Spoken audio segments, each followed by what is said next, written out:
Saya Nina, yang bekerja sebagai sekretaris desa di Desa Harapan. Sejak bulan Juli, saya mendapat mandat menjadi salah satu anggota tim penyusun rencana kerja pemerintah atau RKP Desa untuk tahun depan. Tim penyusun RKP Desa Harapan ini beranggotakan 11 orang. Di tim ini, selain saya yang mewakili perangkat desa, ada teman-teman lain dari tokoh masyarakat, anggota PKK, Karang Taruna, kelompok perempuan lainnya, dan sejumlah elemen masyarakat desa. Awalnya, saya belum tahu apa itu RKP Desa. Setelah membaca Undang-Undang Nomor 6 Tahun 2014 tentang desa dan mendapatkan penjelasan dari Kepala Desa selaku pembina tim penyusun RKP Desa, saya menjadi paham. RKP Desa merupakan rencana pemerintah desa yang disusun untuk melaksanakan pembangunan desa 1 tahun ke depan. Ini termasuk perencanaan pembangunan untuk meningkatkan fasilitas kesehatan, pendidikan, pertanian, pengelolaan lingkungan hidup dan sumber daya alam, serta perekonomian guna meningkatkan kualitas hidup masyarakat di desa. Yang jelas, rencana pembangunan yang disusun dalam RKP Desa ini harus sesuai dengan Rencana Pembangunan Jangka Menengah atau RPJM Desa yang telah dibuat sebelumnya untuk jangka waktu 6 tahun ke depan. Jadi, poin-poin yang ada di RKP Desa harus sesuai dengan RPJM Desa. RPJM Desa dan RKP ini nantinya menjadi satu-satunya dokumen perencanaan di desa. Kedua dokumen ini juga menjadi dasar dalam menyusun APB Desa yang diatur melalui peraturan desa. Mengingat pentingnya RKP Desa dalam tahapan pembangunan desa, saya bersama tim penyusun RKP Desa harus kerja keras membantu merancang apa saja yang menjadi prioritas pembangunan setahun ke depan. Program-program yang nantinya dimasukkan di RKP Desa ini juga harus disinkronkan dengan program pembangunan pemerintah kabupaten atau kota ataupun provinsi biar bisa saling melengkapi. Selain RPJM Desa, tim penyusun RKP Desa juga harus mencermati kas desa yang didapat dari pendapatan asli desa, alokasi APBN, APBD, pajak dan retribusi daerah, dana perimbangan kabupaten atau kota, hibah, atau sumbangan pihak ketiga yang tidak mengikat, serta pendapatan desa lainnya yang sah. Termasuk pagu indikatif yang ada di APB Desa. Ini penting karena apa jadinya kalau rencana pembangunannya bagus tapi anggarannya kurang. Tim penyusun RKP pun harus membantu mengevaluasi APB Desa tahun sebelumnya agar program pembangunan bisa berjalan berkesinambungan. Yang tak kalah penting, tim penyusun RKP Desa juga harus memprioritaskan potensi desa seperti bidang pariwisata, perdagangan, perikanan, ataupun pertanian.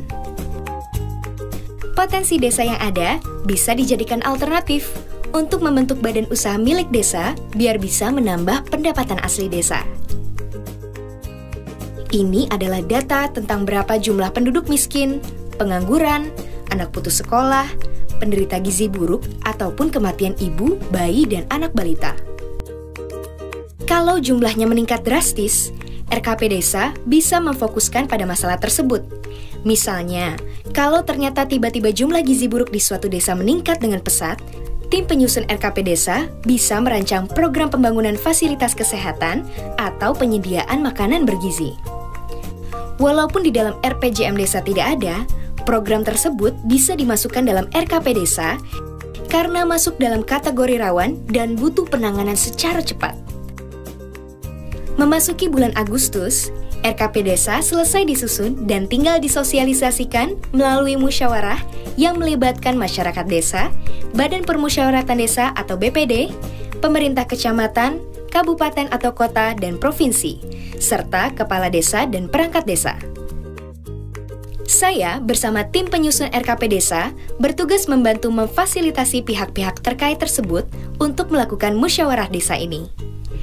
Di forum musyawarah desa ini, RKP Desa dibahas. Program pembangunan desa mana yang perlu dilaksanakan tahun depan dan mana yang bisa dilakukan tahun depannya lagi.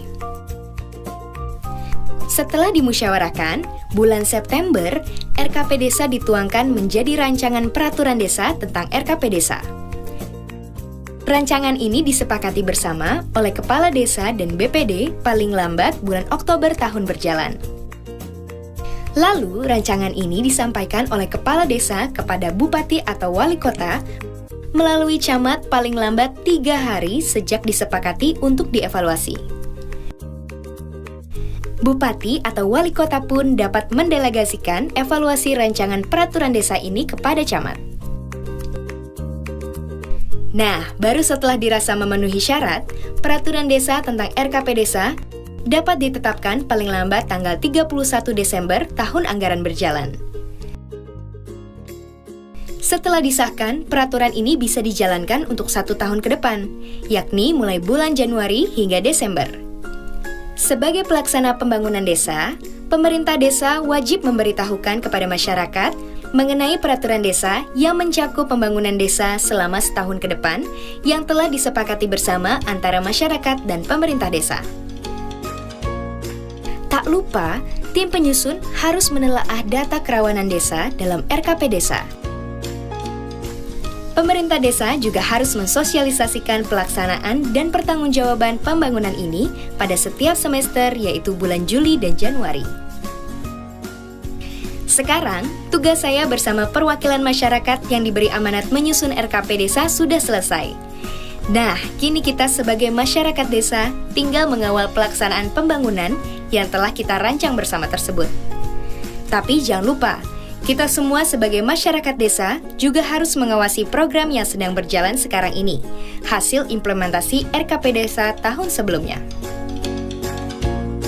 Ini semua semata-mata agar pembangunan desa bisa berjalan sesuai rencana, berkesinambungan, akuntabel, transparan, dan profesional demi meningkatkan kesejahteraan masyarakat desa.